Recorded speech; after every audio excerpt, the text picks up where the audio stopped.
konsen menangani penyebaran COVID ini. Karena dampak COVID ini kan memang terhadap sektor buruh, kita memang berharap ekonomi dan kesehatan itu betul-betul bisa kalah. Memang dalam catatan KSBSI di sektor perburuan ada hampir 79.000 anggota KSBSI di seluruh Indonesia kehilangan pekerjaan. Mulai mereka kehilangan pekerjaan yang memang sudah tidak bekerja sama sekali. Ada yang bekerja seminggu masuk, seminggu bekerja. Lalu kemudian dalam proses kehilangan pekerjaan itu ada yang dibayar, ada yang tidak. Ini persoalan di perburuan. Sehingga akhirnya buruh hari ini dengan bekerja saja mereka masih bermakan makan, jadi mereka kehilangan pekerjaan. Nah, tentu ada harapan kepada pemerintah. Kita berharap kepada pemerintah bagaimana pemerintah bisa bicara sebagai regulator, bagaimana menghindari terjadinya phk. Karena kalau buruh sampai kehilangan pekerjaan kan kaitan dengan ekonomi, ada daya beli di sana. Kalau pengangguran juga tidak masalah. Nah, kita berharap ada intervensi negara kepada teman-teman pengusaha dan serikat pekerja didorong bagaimana menghindari terjadinya phk. Skemanya ya tentu ada skema pemerintah sebagai fungsi regulator, bagaimana memberikan perhatian khusus kepada perusahaan. Perusahaan juga bisa diberikan stimulus tidak hanya soal pekerjaan. Lalu pekerja buruh juga diberikan bantuan bansos yang sudah berjalan. Hari ini cukup baik di sini. Ada beberapa bantuan untuk pekerja. Tapi jangan melihat sampai ada yang tidak tepat sasaran. Nah, kita berharap pemerintah betul-betul semua COVID ini kan semua terdampak.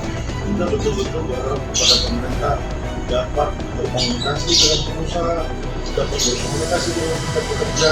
Intinya adalah bagaimana kita menghindari terjadinya phk. Ini tidak bisa hanya tugas pemerintah, ini tidak bisa hanya tugas pengusaha, ini tidak bisa dibebankan kepada serikat. Betul-betul pemerintah berkomunikasi dengan pengusaha dan serikat bersama-sama mencari solusi yang baik agar tidak berkembang dari sana. Kalau kita berharap Kemenaker dan Dinas Tenaga Kerja mengambil peran, misalnya ada di bawah Kemendagri soal mekanisme penanganan COVID. Nah, saya melihat bahwa Kementerian Tenaga Kerja tidak bekerja sesuai dengan tupoksinya. Contoh seperti itu, dalam penanganan COVID itu sebetulnya ada regulasi. Regulasi turun dari Kemendagri, tapi dia turunnya ke bawah, ada namanya Q2 K3 di tingkat pusat. Harusnya Kemendagri mendorong Q2 K3 itu berjalan dengan pusat. Keluarnya dari pusat, sekretarisnya orang yang memang sudah berarti artinya kalau pekerja itu dianggota dibikin fokus pada perusahaan dalam seperti sekarang bekerja begitu bekerja apa-apa mereka tidak boleh melaporkan karena ketika mereka melaporkan pekerja tidak boleh bekerja lalu perusahaan bisa ditutup jangan pemerintah. Nah, kalau Kemenaker bisa sinergi dengan serikat pekerja dengan pengusaha, progresnya itu betul-betul ketat. Yang tentu dijalankan, lalu dijalankan. Ada tes, ada tracing, ada treatmentnya. Jadi ketika pekerja buruh diistirahatkan, mereka diberikan vitamin-vitamin, tidak kehilangan pekerjaan, upah tidak tetap diberikan. Lalu terhadap pengusaha yang ada pekerjanya terdampak, pengusahanya tidak ditutup, lalu pengusaha juga memberikan bantuan kepada pekerja. Jadi betul-betul regulasi dari Kemendagri turunan ke Kementerian Tenaga Kerja itu betul-betul menjalankan di tingkat perusahaan. Ini membantu pemerintah. Karena kan Pak Jokowi, Presiden Republik Indonesia, menyatakan kesehatan dan ekonomi terus paralel.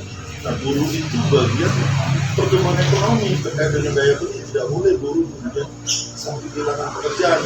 Nah, itu harapan kami dari serikat buruh kepada pemerintah dalam hal ini komunikasi dari Kemendagri ke Kemenaker untuk turun ke tingkat perusahaan itu hanya sebatas di bawah. Harusnya ada salah satu role model yang dibikin Kementerian Tenaga Kerja ini diterapkan di tingkat perusahaan. Jadi pengusaha tidak takut, pekerja pekerja juga tidak takut, vaksinasi juga dijalankan, teman-teman pekerja juga nyaman bekerja karena penyebaran itu bisa dideteksi sejak dini dengan K3 itu. Itu harapan saya kepada Kementerian Tenaga Kerja.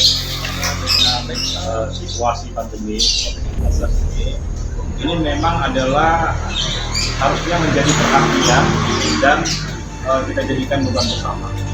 Untuk itu teman-teman DPRD juga ya dari fraksi manapun saya sangat mengharapkan meminta supaya juga bisa membuat terobosan-terobosan.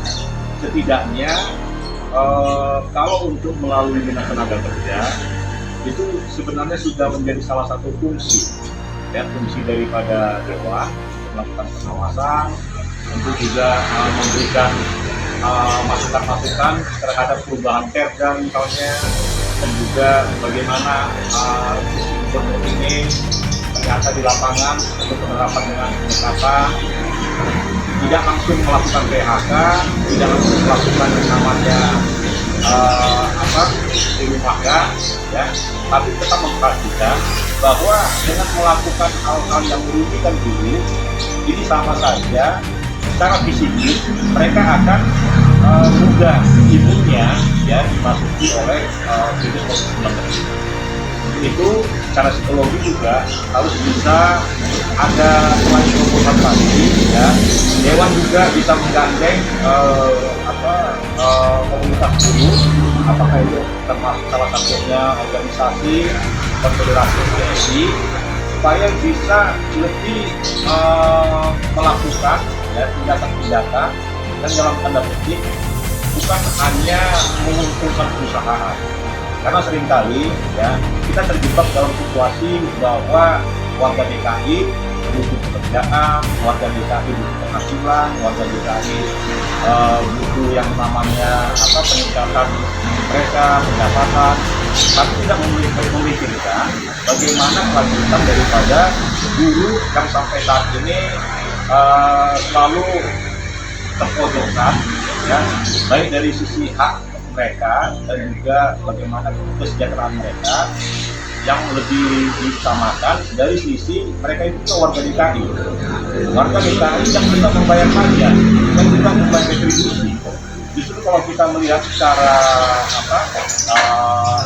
hal-hal signifikan yang terjadi, justru penyumbang retribusi pendapatan daerah, kita bisa katakan bahwa buruh yang terbanyak, bahwa dari kalangan teman-teman tenaga kerja ya, teman-teman yang baik itu level industri menengah ke atas maupun UKM, itu mereka adalah penyumbang retribusi dan pendapatan daerah. Untuk menuju yang namanya pengawasan, salah satu bentuk yang bisa dilakukan adalah bagaimana baik Dewan melalui fraksi ya, maupun Dewan melalui konstituen yang ada itu membuka ruang untuk menyampaikan pengaduan. Nah, dengan pengaduan tadi tentunya ditindaklanjuti, bisa saja di tingkat fraksi atau di tingkat komisi, dalam hal ini komisi B, untuk sama-sama melakukan RDP, rapat dengan pendapat. Dalam rapat dengan pendapat bisa didengarkan apa yang akan disampaikan oleh buruh, ya, teman-teman dari organisasi buruh, dan juga mereka teman-teman yang sebagai pelaku usaha, sehingga bisa sama-sama dihadirkan, bisa mendapatkan hasil keputusan yang setidaknya mereka itu bisa setara. Jadi tidak selalu mengatakan ya pilihannya kita serahkan ke perusahaan, apakah mau melakukan pengurangan tenaga kerja atau perusahaan itu melakukan misalkan permohonan untuk pengurangan pajak ya, karena dengan situasi seperti itu. Saya sangat menganjurkan teman-teman khususnya di bidang ketenagakerjaan dan ya segera mengambil sikap ya, segera membuka ruang-ruang pengaduan ya bagi teman-teman dulu, supaya mereka juga jangan merasa bahwa buruh tidak diperhatikan. Kembali saya ingatkan, buruh termasuk salah satu penyumbang pendapatan, penyumbang retribusi yang banyak di daerah khususnya. Dan memang selain kita bisa menghadirkan dalam RDP, ya kita bisa melakukan terobosan, bahkan ya kita beraudiensi, kita mendatangi perusahaan yang merugikan nasib buruh, dan juga kita bisa juga menyampaikan kepada Dinas Tenaga Kerja memang mereka perlu melakukan pengawasan yang lebih ketat, ya. Jangan sampai tadi dikatakan oleh Pak Sekjen, Pak SDDI, bahwasannya guru ini kadang-kala khawatir kena COVID dan tidak mau memberitahukan bahwa dia dalam situasi ada gejala-gejala COVID.